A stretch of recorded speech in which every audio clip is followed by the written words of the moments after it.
गइल जी? बड़ा गुस्सा में लागत आनी। राउर तबीयत तो ठीक बानू? हाँ, हमार तबीयत एकदम ठीक बा। अब हम जैसे जैसे कहा था नहीं तू वैसे वैसे करा। ये घर में जितना कीमती सामान बा, सोना चांदी टीवी फ्रिज सब घर से बाहर निकाला।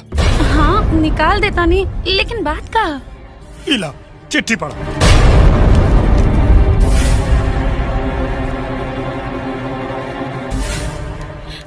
में इतना नाराज होके के कौन बात बजी? देवर जी तो खाली इतने पूछले बानी कि हमार जमीन कहाँ से कहाँ तक बा। पूछ देलस ना।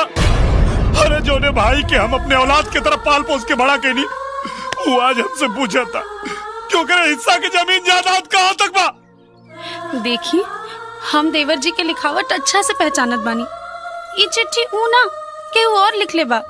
देवर जी के तो खाली हस्ताक्षर बा। हस्ताक्षर के